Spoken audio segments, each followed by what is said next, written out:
Hello বন্ধুরা, আপনারা সবাই কেমন আছেন? আশা করি প্রত্যেকে ভালো আছেন। বন্ধুরা, আপনারা অনেক সময় অসুস্থ অবস্থায় ট্রেনে যাতায়াত করে থাকেন, কিন্তু ট্রেনে যাতায়াত করাকালীন আপনারা ট্রেনের টিকিটে কোনো রকমের ছাড় পেয়ে থাকেন না। কিন্তু আপনাদের জানিয়ে রাখি, ভারতীয় রেল অসুস্থ ব্যক্তিদেরকে ট্রেনের টিকিটে ৫০ থেকে ১০০% পর্যন্ত ছাড় দিয়ে থাকে। কিন্তু আপনাদের কাছে সঠিক তথ্য বা ইনফরমেশন না জানার কারণে আপনারা এই ছাড় থেকে বঞ্চিত হন। তো আজকের এই ভিডিওটিতে আমি অসুস্থ ব্যক্তিরা কিভাবে ট্রেনের টিকিটে ছাড় পাবে, এর জন্য আপনাদেরকে কি করতে হবে, কোথায় যেতে হবে ইত্যাদি সমস্ত কিছু আজকের এই ভিডিওটিতে আমি বিস্তারিতভাবে আলোচনা করব।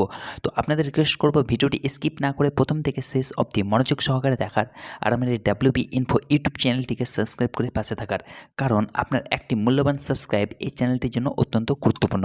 তো বন্ধুরা, দেরি না করে চলুন শুরু করা যাক। বন্ধুরা, অন দ্য স্ক্রিন আমি আপনাদের দেখাবো ট্রেনের টিকিটে রোগী যাত্রীদের ছাড়ের বিশদ বিবরণ। তো চলুন দেখে নেই। তো প্রথমত হচ্ছে যোগ্যতা। ১ নম্বর, ক্যান্সার রোগী। যদি কোনো ব্যক্তি ক্যান্সারের চিকিৎসাধীন হয়ে থাকে তাহলে কিন্তু সে ট্রেনের টিকিটে ছাড় পাওয়ার যোগ্য। ২ নম্বর হচ্ছে হার্টের রোগী। যদি কোনো ব্যক্তি হৃদরোগ বা করোনা ধমনী রোগের মতো হৃদরোগে আক্রান্ত হয়ে থাকে, সেও কিন্তু ট্রেনের টিকিটে ছাড় পাওয়ার যোগ্য। তারপর হচ্ছে নিউরোসার্জারি রোগী। নিউরোসার্জারি রোগে আক্রান্ত রোগীরাও কিন্তু ট্রেনের টিকিটে ছাড় পাওয়ার যোগ্য। তারপর হচ্ছে কিডনি রোগী। যদি কোনো ব্যক্তি কিডনি ডায়ালাইসিস বা কিডনি প্রতিস্থাপন করা হয়, তারাও কিন্তু ট্রেনের টিকিটে একেবারে ছাড় পাওয়ার যোগ্য। তারপর হচ্ছে লাস্ট, অন্যান্য চিকিৎসা কিন্তু শর্ত সাপেক্ষ, যেমন পার্কিনসন ডিজিজ, মাল্টিপল স্ক্লেরোসিস বা থ্যালাসেমিয়ার মতো অন্যান্য গুরুতর চিকিৎসার রোগীরাও কিন্তু ট্রেনের টিকিটে ছাড় পেতে পারে। তারপর হচ্ছে যে ছাড়ের বিবরণ। ১ নম্বর হচ্ছে কনসেশন শতাংশ। ট্রেনের টিকিটে রোগী ব্যক্তিদের জন্য 25% থেকে 100% পর্যন্ত ট্রেনের টিকিটে ছাড় দেওয়া হয়, এবং সেটি সম্পূর্ণ ট্রেনের শ্রেণীর ওপর নির্ভর করে থাকে। তারপর হচ্ছে ২ নম্বর, ভ্রমণের শ্রেণী, যেমন second class, sleeper class, third AC, second AC এবং ফার্স্ট এসি সহ সকল শ্রেণীর জন্য কিন্তু ট্রেনের টিকিটে ছাড় পাওয়া যায়। ৩ নম্বর হচ্ছে টিকিটের ধরন।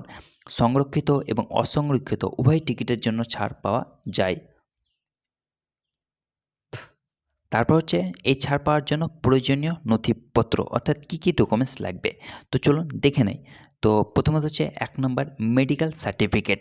একটি স্বীকৃত হাসপাতাল বা চিকিৎসকের কাছ থেকে একটি মেডিকেল সার্টিফিকেট রোগীর চিকিৎসার অবস্থা এবং ভ্রমণের প্রয়োজনীয়তা উল্লেখ করতে হবে। ২ নম্বর হচ্ছে প্রেসক্রিপশন। একজন স্বীকৃত চিকিৎসকের কাছ থেকে একটি প্রেসক্রিপশন রোগীর চিকিৎসার অবস্থা এবং ভ্রমণের প্রয়োজনীয়তা উল্লেখ করতে হবে। তারপর ৩ নম্বর হচ্ছে যে পরিচয় প্রমাণ, একটি বৈধ পরিচয় প্রমাণ, যেমন পাসপোর্ট, ড্রাইভিং লাইসেন্স বা আধার কার্ড, এটি কিন্তু বাধ্যতামূলক। তারপর হচ্ছে যে এই ছাড় আপনারা কিভাবে কোথায় পাবেন। তো চলুন দেখে নেই। প্রথমত হচ্ছে অনলাইন বুকিং। আইআরসিটিসি ওয়েবসাইট বা মোবাইল অ্যাপের মাধ্যমে অনলাইন টিকিট বুক করার সময় ছাড় পাওয়া যাবে। ২ নম্বর হচ্ছে অফলাইন বুকিং। রেলওয়ে স্টেশনগুলিতে অফলাইনে টিকিট বুক করার সময়ও ছাড় পাওয়া যাবে। তারপর হচ্ছে যে ৫ নম্বর, কনসেশন ফর্ম। যাত্রীদের অবশ্যই একটি ছাড়পত্র পূরণ করতে হবে এবং ছাড় পেতে প্রয়োজনীয় কাগজপত্র সংযুক্ত করতে হবে। তো বন্ধুরা, এই হচ্ছে ট্রেনের টিকিটে পেশেন্ট ব্যক্তিদের জন্য ছাড়ের বিশদ বিবরণ। আশা করি ভিডিওটি আপনাদেরকে ভালো লেগেছে। যদি ভিডিওটি আপনাদেরকে ভালো লেগে থাকে তাহলে দয়া করে এই চ্যানেলটিকে সাবস্ক্রাইব করতে ভুলবেন না, এবং ভিডিওটিকে যত পারবেন লাইক করবেন, বন্ধুদের সঙ্গে শেয়ার করবেন এবং কমেন্টস করবেন। ভালো থাকুন, সুস্থ থাকুন, ধন্যবাদ।